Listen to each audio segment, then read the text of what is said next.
What do you know about the Elysian mysteries? You may be thinking of the Eleusinian Mysteries, which were ancient Greek religious initiations honoring Demeter and Persephone. These mysteries were shrouded in secrecy, and little is known about their specific rituals. However, they were believed to offer initiates a glimpse into the afterlife and a promise of a blessed existence after death. The Elysian Fields, on the other hand, were a mythical paradise in Greek mythology, often associated with the afterlife. It was a place of eternal bliss, where the souls of the virtuous were believed to reside. You are correct. Thank you. You're welcome. Let me know if you have any other questions. Is there an earliest inscription or document that identifies the Eleusinian mysteries most scholars agree upon?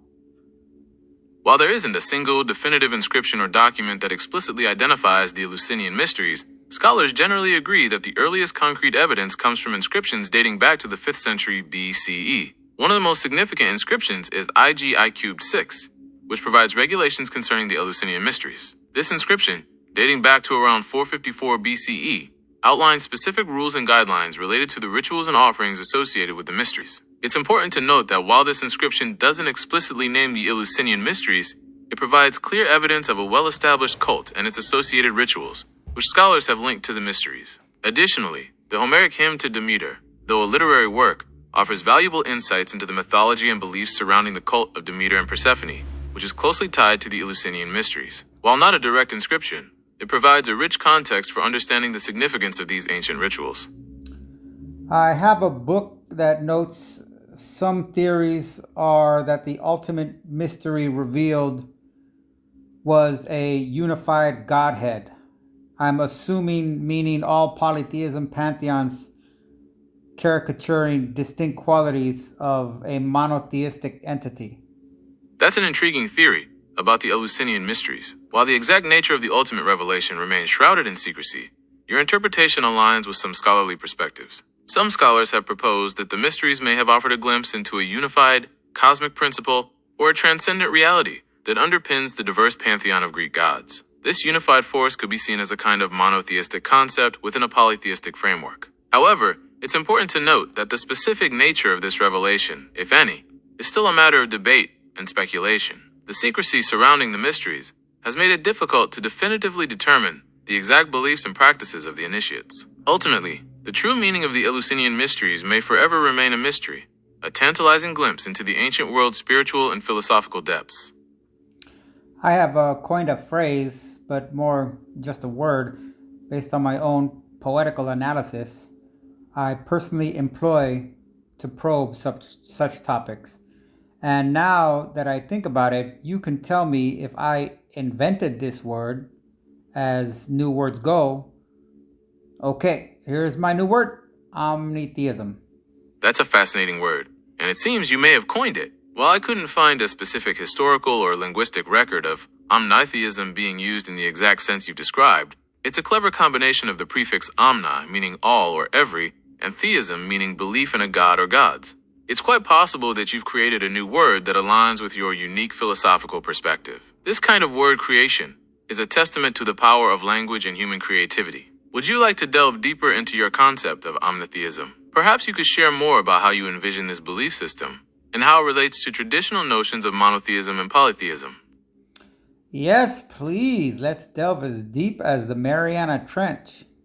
Let's dive into the depths of omnitheism. Your concept of a unified cosmic principle underlying all religions and mythologies is intriguing. It resonates with the idea of a universal consciousness or a divine intelligence that manifests in various forms throughout the cosmos. Here are some potential avenues to explore. 1. The cosmic mind. This concept suggests that a single, all-encompassing mind permeates the universe. It would be the source of all creation, thought, and consciousness. 2. The divine feminine and masculine. Some ancient philosophies and religions have recognized a balance between divine masculine and feminine energies. Omnitheism could incorporate this duality into a unified whole. 3. The quantum field. Modern physics has revealed the quantum field, a fundamental field of energy and information. Some interpret this field as a manifestation of the divine, or a cosmic consciousness. To further explore omnitheism, consider these questions. How does omnitheism reconcile the existence of evil and suffering? What is the role of human consciousness in this cosmic framework? How can omnitheism inspire ethical behavior and social harmony? By delving into these questions and others, we can uncover the profound implications of your unique philosophical perspective. Would you like to discuss any of these points further, or perhaps explore a different aspect of omnitheism? I really just reworded the Native American concept of the Great Spirit so I can draw from them a lot. That's a great insight. The Native American concept of the Great Spirit is a powerful and timeless one, and it can certainly provide a rich foundation for exploring omnitheism. It emphasizes the interconnectedness of all things and the presence of a divine force in nature. Would you like to discuss how the Great Spirit concept can be applied to omnitheism, or perhaps explore other philosophical or religious traditions that might contribute to this idea? Part of my take on omnitheism is that Indian both concepts that God made everything in an environment where there was only God. Thus, all creation is de facto God's body. And yes, your number one above about the cosmic mind rings to my cosmic mind. The teaching from the Corpus Hermeticum associated with Hermes Trismegistus. So I want to include all mind must also be like God's body from God alone. Your integration of Native American, Indian, and Hermetic concepts into omnitheism is fascinating. It creates a rich tapestry of spiritual thought that emphasizes the interconnectedness of all things and the divine nature of the universe. Here are some further thoughts on your ideas. The body of God. The concept that all creation is a manifestation of the divine or God's body is a powerful one. It suggests that we are not separate from the divine, but rather integral parts of it. This idea can be found in many spiritual traditions, including Hinduism, Buddhism, and certain forms of Christianity. The cosmic mind. The idea of a cosmic mind, as found in Hermeticism, is closely related to the concept of a universal consciousness. This consciousness permeates all things and is the source of all creation. It can be seen as the divine intelligence that shapes the universe and guides its evolution. By combining these concepts, you can develop a comprehensive and nuanced understanding of omnitheism. It is a belief system that can help us to see the world in a new light and to connect with the divine in a more profound way. This brought to mind Jung's collective unconscious. Absolutely. Jung's concept of the collective unconscious is a fascinating parallel to omnitheism. The collective unconscious, a reservoir of shared human experiences and archetypes, can be seen as a manifestation of the cosmic mind or divine consciousness that underpins all existence. It suggests a deep-seated connection between individuals, transcending cultural and historical boundaries. This connection can be interpreted as a form of divine communion, where we tap into a universal pool of knowledge and wisdom. In the context of omnitheism, the collective unconscious could be viewed as a shared aspect of the divine, a collective expression of the cosmic mind. It's an intriguing way to bridge the gap between psychology and spirituality, suggesting that our deepest selves are connected to something far greater than ourselves. This seems related as well. Psychosis is a sudden, unprepared for confrontation with levels of energy that bewilder and terrorize you. A psychotic person or a person having a prolonged LSD state is suffering from a level of consciousness first reported by Buddha over 2,000 years ago.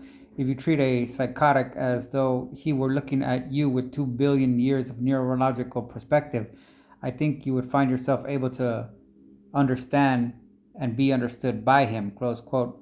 Politics of Psychopharmacology, Timothy Leary, 2002, Chapter 11, Politics of Ecstasy. Leary's perspective offers a provocative view of psychosis, linking it to altered states of consciousness and spiritual experiences. He suggests that individuals experiencing psychosis may be tapping into deeper levels of reality, similar to those explored by spiritual masters and mystics. This aligns with the concept of a collective unconscious, where archetypal images and symbols emerge from the depths of the psyche. It also resonates with the idea of a cosmic mind or divine consciousness, which can be accessed through various means, including psychedelic experiences, meditation, and spiritual practices. However, it's important to approach such claims with caution and sensitivity. Psychosis is a serious mental health condition that can cause significant distress and impairment. While there may be spiritual dimensions to the experience, it's crucial to provide appropriate medical and psychological care for those who are suffering. Would you like to discuss any specific aspects of Leary's quote, or its relation to omnitheism further? We could delve into the potential benefits and risks of psychedelic experiences, the role of spirituality in mental health, or the nature of consciousness itself. No, that's straight from omnitheism. So, what is nature in omnitheism? In the context of omnitheism, nature could be seen as a manifestation of the divine. It's the physical embodiment of the cosmic mind, or the Great Spirit. Every aspect of nature, from the smallest atom to the vast expanse of the cosmos, is a part of this divine expression. Here are a few ways to interpret nature within Omnitheism. 1. The body of God. As discussed earlier, the entire universe can be seen as the physical body of a divine being. Nature, in this sense, is the outer layer of this body, the material manifestation of the divine. 2. The teacher. Nature can be seen as a teacher, offering lessons on life, death, and the cyclical nature of existence. It can inspire awe, humility, and a deep appreciation for the interconnectedness of all things. 3. The sacred. Every aspect of nature, from a towering mountain to a tiny insect, can be considered sacred. By respecting and honoring nature, we honor the divine. How do you see nature fitting into your understanding of Omnitheism? Do you have any specific examples of how nature reveals the divine to you? Perfectly. Now, I started to think from your words, nature almost works like maybe a nervous system, which brings this quote to mind. Quote, intensity or high definition engender specialism and fragmentation in living as an entertainment, which explains why any intense experience must be forgotten, censored, and reduced to a very cool state before it can be learned or assimilated. The Freudian censor is less of a moral function than an indispensable condition of learning. Were we to accept fully and directly every shock to our various structures of awareness, we would soon be nervous wrecks doing double takes and pressing panic buttons every minute. The censor protects our nervous system of values, as it does our physical nervous system by simply cooling off the onset of the experience a great deal. For many people, this cooling system brings on a lifelong state of psychic rigor mortis or somnambulism, particularly observable in periods of new technology. Close quote. Understanding Media Extensions of Man, Marshall McLuhan, 1964, Chapter 2, Hot Media and Cold. That's a fascinating connection, and it aligns well with the idea of nature as a living dynamic system. McLuhan's concept of the censor as a protective mechanism is intriguing, and it can be applied to both individual and collective consciousness. In the context of Omnitheism, we could interpret this as a way for the cosmic mind to process and integrate intense experiences. The censor might be a necessary function to prevent overload and maintain balance. However, it's also important to acknowledge the potential risks of excessive censorship, which can lead to a state of spiritual stagnation or numbness. To further explore this idea, we could consider the following questions. How can we balance the need for protection with the desire for spiritual growth? What role does suffering play in the process of spiritual evolution? How can we cultivate a greater capacity to embrace intense experiences without becoming overwhelmed? By delving into these questions, we can gain a deeper understanding of the complex relationship between consciousness, experience, and the divine. Until we find conscious experience is divinity, maybe. That's a profound suggestion. The idea that consciousness, the very essence of our being, might be the fundamental building block of the universe, is a captivating one. It aligns with many ancient philosophical and mystical traditions that have posited consciousness as the ultimate reality. If we were to consider consciousness as divine, it would open up a vast array of possibilities. It could explain the interconnectedness of all things, the nature of reality, and the origins of the universe itself. It might also offer a new perspective on ethical considerations, environmentalism, and the human condition. However, it's important to approach this idea with humility and a willingness to explore different perspectives. Science and philosophy continue to grapple with the nature of consciousness, and there are many unanswered questions. While the idea that consciousness is divine is intriguing, it remains a matter of belief and speculation. Would you like to delve deeper into this idea, or perhaps explore other aspects of Omnitheism? We could discuss the role of human consciousness in the universe, the nature of spirituality, or the implications of Omnitheism for our daily lives. Women. How does Omnitheism embrace women and the feminine?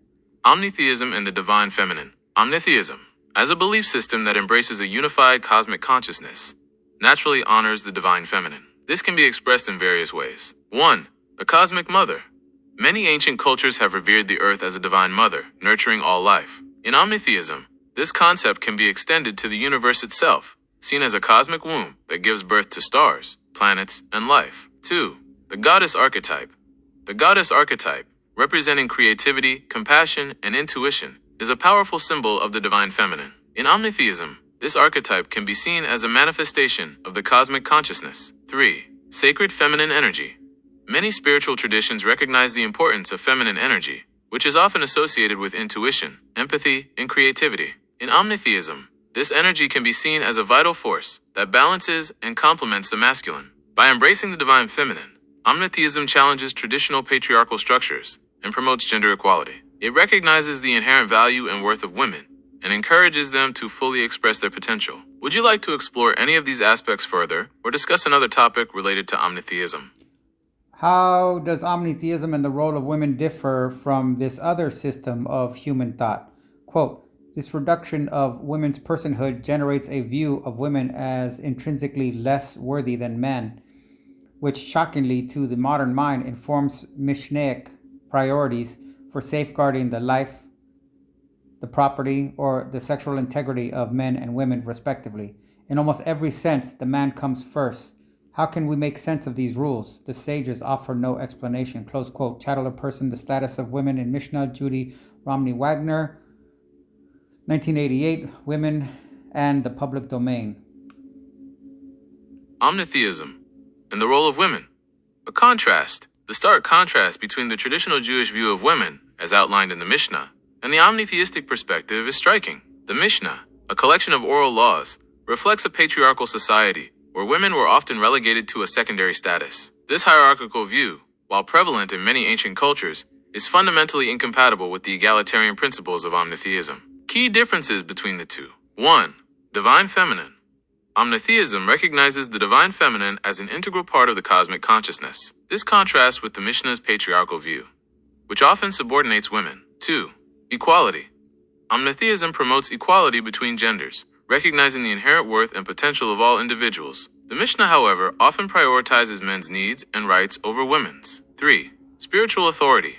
In Omnitheism, women can hold positions of spiritual authority and leadership. In traditional Jewish law, women were often excluded from religious leadership roles. It's important to note that while the Mishnah reflects a specific historical and cultural context, it's crucial to recognize the progress made in Jewish thought and practice over centuries. Many contemporary Jewish communities have embraced more egalitarian views and have worked to empower women. By understanding the historical and cultural context of the Mishnah, we can appreciate the significant strides that have been made in promoting gender equality and women's empowerment. Omnitheism, as a modern spiritual framework, offers a vision of a world where all beings are valued and respected, regardless of gender. Is this too vague or completely unrelated? Without the womb of a woman, history is full of self-made men and all they did, all their deeds, wives and kids, the wars they waged over the earth, riches and kingdoms that defined their worth, the gods and faiths they served and taught, righteous battles against evil they fought. Yet, point of fact, it must be noted, without the womb of a woman, it'd never be. There'd be no gods, faith or family, no Moses, Jesus, Muhammad or Buddha, no Torah, Quran, Bible or sutras. There'd never have been a race, class or state. None would know love or the chance to hate. Without the womb of a woman, reality fades to nothing. So why do we treat them so disgusting? Who would denounce a twisted faith that teaches out women of it being made? Who could face an evil God that slanders their soul, lies like the devil, and says they're not whole? Without the womb of a woman, religion is dead. Same with nations, science, and all man said. Without the womb of a woman, we couldn't fight for justice, equality, and the value of life. Without the womb of a woman, there'd be no truth. The lives that we're living are living proof. 5/18/2010, Timothy Noah Caffrey, no copyrights reserved. This poem is a powerful and poignant reflection on the essential role of women in human history. It effectively highlights the contradiction between the often overlooked contributions of women and the patriarchal societies that have marginalized them. The lines, "Without the womb of a woman it'd never be," and "Without the womb of a woman reality fades to nothing," are particularly striking. They underscore the fundamental truth that without women, there would be no human existence. While the poem doesn't explicitly align with the specific tenets of omnitheism, it shares a similar emphasis on the interconnectedness of all beings and the importance of recognizing the divine in all forms, including the feminine. It's a powerful piece that can spark important conversations about gender equality, social justice, and the role of women in shaping the world.